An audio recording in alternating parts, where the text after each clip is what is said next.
तो दोस्तों आपका अपने चैनल द चौक चौराहा न्यूज पर इस वक्त की बेहद बड़ी खबर 2019 के लोकसभा चुनाव से जुड़ी हुई आ रही है, जहां पर हम आपको पल पल की अपडेट के तहत सारी खबरों से रूबरू कराएंगे। पहली और ब्रेकिंग न्यूज अपडेट जानेंगे, लेकिन उससे पहले अगर आप भी 2019 के लोकसभा चुनाव में बड़ा परिवर्तन होते देखते हैं तो इस वीडियो को लाइक करिए, लाल बटन को दबाकर चैनल को सब्सक्राइब करिए और घंटी को दबाना बेहद जरूरी है। पहली और बड़ी खबर में देखेंगे कि प्रधानमंत्री नरेंद्र मोदी और राहुल गांधी को लेकर किए गए एक सर्वे के क्या नतीजे हैं, क्योंकि इसके नतीजे बेहद चौंकाने वाले हैं और दोस्तों इसमें सिलसिलेवार तरीके से इसकी पूरी जानकारी लेंगे। दरअसल प्रधानमंत्री नरेंद्र मोदी और राहुल गांधी के बीच में कराए गए इस मुकाबले में पूछा गया कि देश का प्रधानमंत्री अगला कौन बनेगा और इसके नतीजे बेहद चौंकाने वाले हैं। दरअसल दोस्तों इसमें तकरीबन 3100 लोगों ने हिस्सा लिया है और इसके नतीजे पूरी तरह से चौंकाने वाले हैं। प्रधानमंत्री नरेंद्र मोदी को लेकर केवल 5% लोगों का मानना है कि 2019 के लोकसभा चुनाव में प्रधानमंत्री नरेंद्र मोदी 5% के लोगों का मानना है कि वो एक बार फिर से प्रधानमंत्री बनेंगे। वहीं राहुल गांधी को लेकर 83% लोग मानते हैं कि राहुल गांधी अगले देश के प्रधानमंत्री बनेंगे। मायावती को लेकर 5% लोगों का ऐसा मानना है और अखिलेश यादव का मानना है 4% लोगों का कि अखिलेश यादव प्रधानमंत्री बनेंगे। ऐसे में दोस्तों इसे बहुत बड़ी खबर के तौर पर देखा जा सकता है, जहां पर कहीं ना कहीं एक बड़े सर्वे में ये साफ साफ संकेत दे दिए हैं कि राहुल गांधी की लोकप्रियता 2019 के लोकसभा चुनाव में बढ़ती हुई नजर आ रही है और इसके साथ ही कोई और सीएम बनेगा ये कहने वाले लोगों की संख्या केवल 4% है। तो पूरी तरह से भारतीय जनता पार्टी के लिए मुश्किलें बढ़ रही हैं और राहुल गांधी पूरी तरह से सबसे ज्यादा लोकप्रिय प्रधानमंत्री के तौर पर देखे जा रहे हैं। अगर आप भी 2019 के लोकसभा चुनाव में आपका कौन सा उम्मीदवार है, किसको आप प्रधानमंत्री बनना देखना चाहते हैं, तो इस वीडियो को लाइक करके लाल बटन को दबाकर कमेंट बॉक्स में लिखकर सब्सक्राइब करके आप हमें जरूर बताइएगा। एक और बेहद बड़ी खबर लेते हैं, जहां पर दोस्तों गोवा के अंदर भारतीय जनता पार्टी को बड़ा झटका लगता हुआ नजर आया है। गोवा के सीएम मनोहर पर्रिकर के निधन के बाद कांग्रेस पार्टी ने सरकार बनाने का दावा ठोक दिया है। दरअसल दोस्तों गोवा के मुख्यमंत्री मनोहर पर्रिकर के निधन के बाद अब प्रदेश के अंदर नए मुख्यमंत्री के लिए जोड़ तोड़ शुरू हो गया है। एक तरफ जहां भारतीय जनता पार्टी अपने सहयोगियों को मनाने में जुटी है, वहीं दूसरी ओर कांग्रेस पार्टी ने सरकार बनाने का दावा पेश कर दिया है। गोवा कांग्रेस के नेता गिरीश चंदोकर ने सरकार बनाने का दावा राज्यपाल मृदुला सिन्हा को पत्र लिखकर सौंप दिया है और सरकार बनाने का दावा पेश कर दिया है। इसके साथ ही कांग्रेस के विधायक और पूर्व मुख्यमंत्री दिगंबर कामत दिल्ली जा रहे हैं, जिसको लेकर भी बड़ी खबरें निकलकर सामने आ रही थी कि अमित शाह से मिलने के बाद वो भारतीय जनता पार्टी में शामिल हो सकते हैं। दोस्तों लेकिन ये बहुत बड़ी खबर जो निकलकर सामने आई है, जिसमें उन्होंने साफ साफ तौर पर कह दिया है कि वो बीजेपी में जाकर अपना राजनीतिक भविष्य खराब नहीं करना चाहते हैं। एक और बेहद बड़ी खबर, जहां पर राहुल गांधी ने भी करारा झटका देते हुए गोवा के अंदर सरकार बनाने को लेकर बड़ी कड़ी मेहनत शुरू कर दी है। हम आपको बता दें कि भारतीय जनता पार्टी को बड़ा झटका देने के लिए कांग्रेस पार्टी ने बीते दिन ही सरकार बनाने का दावा ठोक दिया था।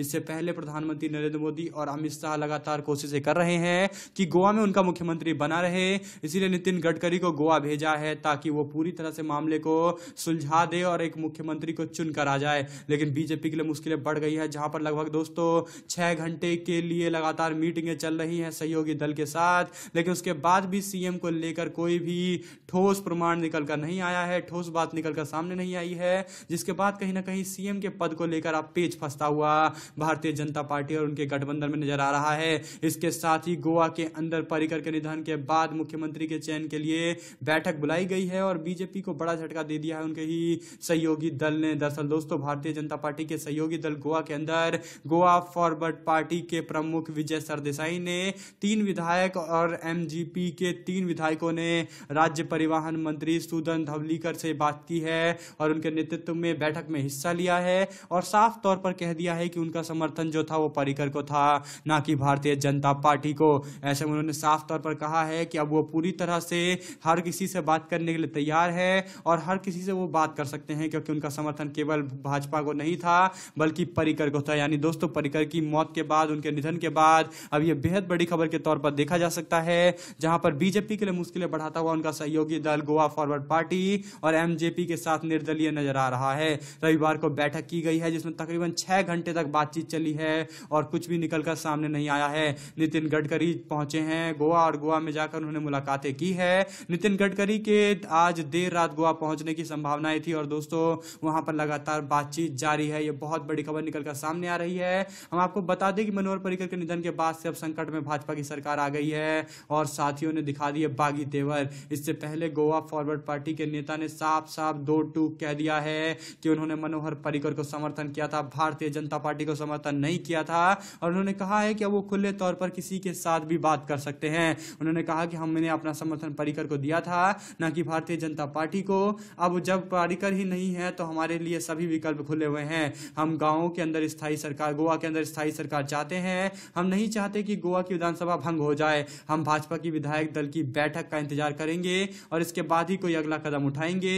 गोवा फॉरवर्ड पार्टी के मुखिया विजय सरदेसाई ने अपनी पार्टी के विधायक विनोद पाइलेकर और जयेश की बातचीत की है और 2 निर्दलीय विधायक को भी अपने साथ ले रखा है। ऐसे में नितिन गडकरी के लिए मुश्किलें बढ़ती हुई और एक बार फिर से भारतीय जनता पार्टी की सरकार गोवा में बनाना बेहद मुश्किल होता हुआ नजर आ रहा है। इसके साथ ही दोस्तों, नितिन गडकरी जहां पहुंचे हैं गोवा, और उन्होंने डिप्टी स्पीकर और भारतीय जनता पार्टी के विधायक माइकल लोबो से भी बातचीत की है।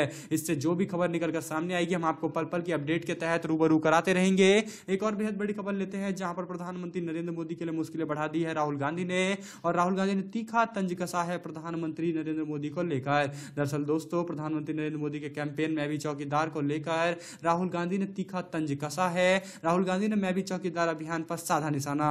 दरअसल कांग्रेस के अध्यक्ष राहुल गांधी ने रविवार को प्रधानमंत्री नरेंद्र मोदी पर मैं भी चौकीदार अभियान करने और ट्विटर अकाउंट का नाम चौकीदार नरेंद्र मोदी करने पर निशाना साधा है। राहुल गांधी ने कहा कि चौकीदार चोर है, हैशटैग के साथ ट्वीट किया है, आप कोशिश करते रहिए मोदी जी, लेकिन सच को कुचला नहीं जा सकता, हर भारतीय यह बात जानता है। उन्होंने कहा कि PS सुषमा जी ने अपने ट्विटर हैंडल में चौकीदार लगाने का दबाव डाला गया है, यह बहुत ही खराब लग रहा है। राफेल विमान सौदे में कांग्रेस पार्टी ने आरोप लगाया है कि उनके चौकीदार चोर हैं और सारे नारे को भुनाती हुई भारतीय जनता पार्टी ने भी कोशिश की है कि इस कैंपेन को मोड़ दिया जाए। एक दिन पहले ही उन्होंने अपने ट्विटर हैंडल का नाम बदलकर नरेंद्र मोदी के आगे चौकीदार नरेंद्र मोदी कर दिया है। इसके साथ ही भारतीय जनता पार्टी के सभी नेताओं और यहां तक कि मंत्रियों ने भी अपने ट्विटर हैंडल का नाम चेंज करके चौकीदार आगे लगा लिया है, जिस पर कांग्रेस के अध्यक्ष राहुल गांधी ने तीखा तंज कसते हुए कहा है कि जनता सब कुछ जानती है मोदी जी, आपके चौकीदार लगाने से कुछ नहीं होगा। जनता जानती है कि चौकीदार ही चोर है। एक और बेहद बड़ी खबर, जहां पर कांग्रेस पार्टी की तरफ से एक बड़ा ऑफर दिया गया है समाजवादी पार्टी और बहुजन समाज पार्टी को। दरअसल दोस्तों, उत्तर प्रदेश के अंदर समाजवादी पार्टी और बहुजन समाज पार्टी और आरएलडी का गठबंधन है। ऐसे में इन तीनों के लिए सीटें छोड़ दिया है कांग्रेस पार्टी ने और बड़ा ऐलान कर दिया है। दरअसल यूपी के अंदर महागठबंधन को जगह में न मिलने को लेकर लोकसभा चुनाव 2019 की तारीख का ऐलान होने के बाद अब कांग्रेस पार्टी ने यूपी में अपनी नई रणनीति बना ली है। रविवार को कांग्रेस के प्रदेश अध्यक्ष राज बब्बर ने ऐलान करते हुए कहा है कि कांग्रेस ने सपा, बसपा और रालोद के साथ गठबंधन के लिए 7 सीटें छोड़ दी है। यह बेहद बड़ी खबर के तौर पर देखा जा सकता है, जहां पर उन्होंने रविवार को मीडिया को जानकारी देते हुए बताया कि महागठबंधन के लिए 7 सीटें छोड़ दी गई है, जिसमें मैनपुरी, कन्नौज, फिरोजाबाद के अलावा कई सीटें हैं। और उन्होंने कहा है कि बसपा सुप्रीमो मायावती, रालोद के नेता जयंत चौधरी, अजीत चौधरी जहां से चुनाव लड़ेंगे उनके लिए सीटें छोड़ दी जाएंगी। राजबब्बर ने कहा कि हमने गोंडा व पीलीभीत की सीट भी अपना दल के लिए छोड़ दी है। यानी दोस्तों, कांग्रेस पार्टी ने कुल मिलाकर 9 से ज्यादा सीटें छोड़ दी है। महान दल के साथ भी गठबंधन किया है। उन्होंने कहा कि हमने गठबंधन से पहले महान दल से बात की थी, जिस पर उन्होंने कहा था कि आप लोकसभा चुनाव के लिए जितनी भी सीटें देंगे हम उस पर सहमत हो जाएंगे, लेकिन विधानसभा के अंदर हम भागीदारी चाहते हैं। लोकसभा चुनाव में वह हमारे सिंबल पर चुनाव लड़ सकते हैं। यानी दोस्तों, महान दल के नेता अब उनके सिंबल पर चुनाव लड़ने को तैयार है, क्योंकि कुछ दिनों पहले ही महान दल का कांग्रेस पार्टी के साथ में गठबंधन हुआ था। हम आपको बता दें कि लगातार भारतीय जनता पार्टी कोशिश कर रही है कि कैसे भी चुनाव के नतीजे बदले जाए, लेकिन कांग्रेस पार्टी की नेता प्रियंका गांधी ने भी पूरी तरह से जिम्मेदारी उठा ली है। इसके साथ ही जेएपी के साथ भी 7 सीटों पर समझौता हुआ है। राजबब्बर ने खुले तौर पर कह दिया है कि 2 सीटों पर वो चुनाव लड़ेंगे और जैप जो है वो भी बाकी 5 सीटों पर चुनाव लड़ेगा। यानी पूरी तरह से ये भी एक गठबंधन का सबसे बड़ा अंग नजर आया है, जहां पर महान दल हो, जैप हो, दोनों के साथ कांग्रेस पार्टी ने गठबंधन कर लिया है। अब देखना होगा कि शिवपाल यादव को लेकर कांग्रेस पार्टी क्या कुछ करती है। दोस्तों, हमने आपको एक एक करके सभी खबरों से अपडेट कराई, जहां पर पहली और बड़ी खबर में हमने देखा कि किस तरह से भारतीय जनता पार्टी के लिए मुश्किलें बढ़ गई हैं और लगातार सर्वे में दिखाया जा रहा है कि राहुल गांधी की लोकप्रियता सबसे ज्यादा बढ़ती हुई नजर आ रही है। एक यूट्यूब चैनल पर कराए गए सर्वे के नतीजे हैं, जिससे हमने आपको रूबरू कराया है। एक एक करके हमने आपको सभी खबरों से रूबरू कराया, सभी की अपडेट दी है। इसके साथ ही हमने देखा कि गोवा के अंदर किस तरह से भारतीय जनता पार्टी की मुश्किलें बढ़ गई है और बीजेपी के सहयोगी दल ने 2 टूक कह दिया है कि उन्होंने पर्रिकर को समर्थन किया था, बीजेपी को समर्थन नहीं किया था।